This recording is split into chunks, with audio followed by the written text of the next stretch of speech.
Happy Friday. Yeah. So Speaker of the House Paul Ryan says that part of the repeal of Obamacare will include stripping Planned Parenthood of federal funding. Do people still not have their facts straight about who's going to actually be affected by Planned Parenthood's removal? Well, no tax dollars ever go to abortion in Planned Parenthood. There is no line item in the federal budget that goes to Planned Parenthood. None. Federal dollars, most federal dollars go through Planned Parenthood via Medicaid.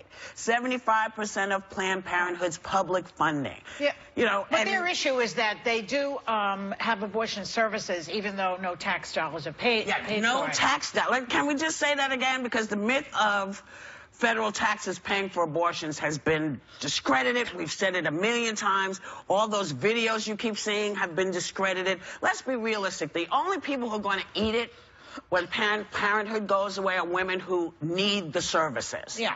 And that is an issue because, again, they say we're going to get rid of it, but they don't talk about what they're going to replace it with. And you're going to have to replace it with something. I think oftentimes Planned Parenthood is seen as synonymous with abortion. And what people don't realize is that the majority, 75% of their budget goes to Medicaid reimbursements. Yes. And you have to qualify for Medicaid. So the people that are really going to be affected are the ones that need these services more than ever. And as we're dealing with repealing and replacing, we're once again hanging out to dry the poorest among us. Yes. So and women, always. Women are always eating it. But nearly 80% of the patients are well under the poverty level. And these clinics popped up because there weren't clinics in these rural, unserviced areas. So again, people are focusing so much on abortion, but if you're taking a religious stance on this, you have to weigh the lesser of evils. Is that small percentage bigger than leaving people out that don't have help, that don't have money or services to help them? I mean, the problem is that you're not talking about whether Planned Parenthood should have a right to exist. You're talking about whether Planned Parenthood has a right to taxpayer money.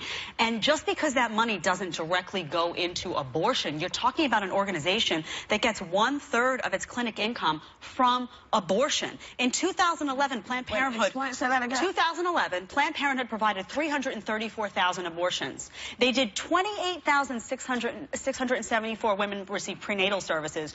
2,300 women were referred to adoption agencies.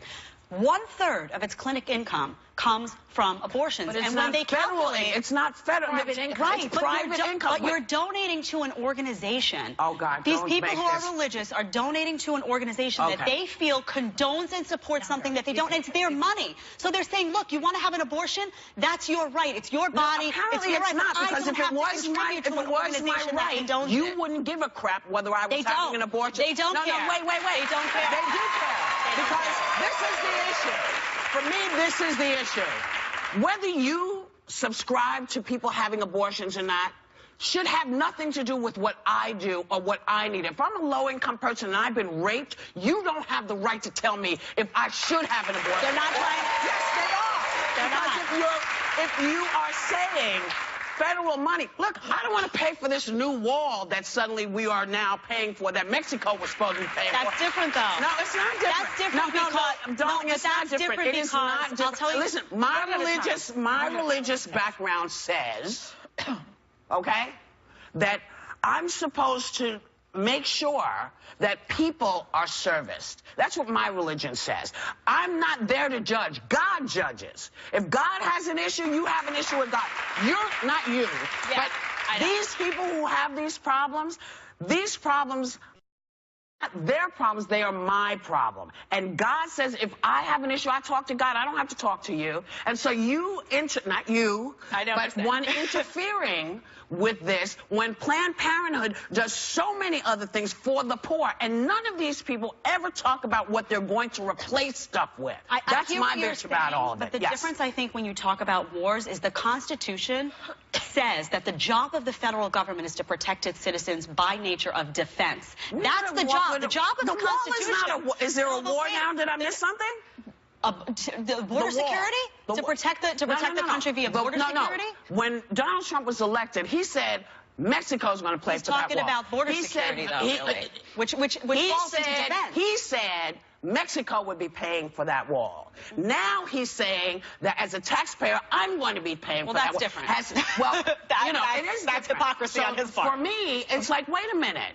If you're going to do this, then we're going to have to do an exchange. I'm paying for stuff I don't want to pay for. I don't pay for a freaking wall. I don't want to pay for a wall. You know, the thing about it is Donald Trump doesn't pay taxes, period. So he's not going to pay for the wall or that.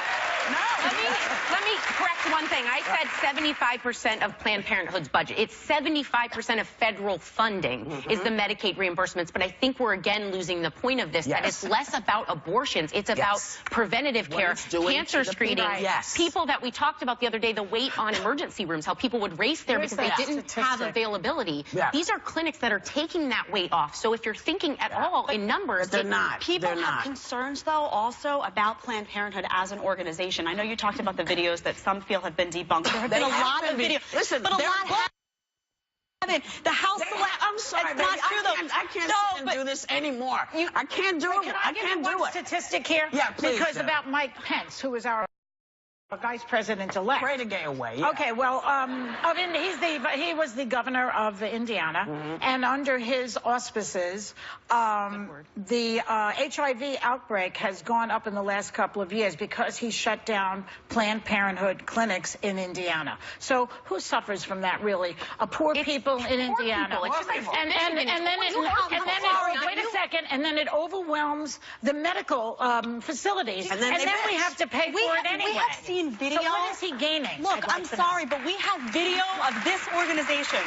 Just recently, the House Select Panel on Human Lives, we have video of this organization, Planned Parenthood. My God. They haven't, though. They're haggling over fetal tissue. They potentially no conversation. It's just, you say it's not debunked. You believe it. Okay? All I'm saying is that there is a segment of the population that is committed to, they are religious people, and they are saying, look, I don't care what you do, it's your body, but I don't want to contribute to an organization that condones that. This cannot be compared to defense. It can. If my religious beliefs say, I don't want to pay for your war, but I do it because my thing with America is everybody has to pay their fair share for stuff they don't like and stuff they do like. And my point is, you may not like abortion, don't have one. You never have to have one, but you have to understand there are people who don't have the money, who can't go get a DNC, like all the people who say, oh no, I would never have this, and then they go get a DNC because it's not called an abortion. Let's be realistic. She knows that. You know that. You know that. I personally don't have an issue if someone chooses to have an abortion. I personally, am I whispering? You are pro-choice, correct? Personally, I am pro-choice, but I do understand what they're saying when they look at an organization that has these questionable things that come out, when they look at an organization that's saying a very small part of what we do, 3% is related to abortions. That statistic is false. That is not an accurate statistic. It is an accurate statistic. It is not. They do not divide the number of abortions by the number of patients. They divide the number of abortions by the number of services. You know what we're going to do? They cluster the services together. It's not accurate. We're going to take a break.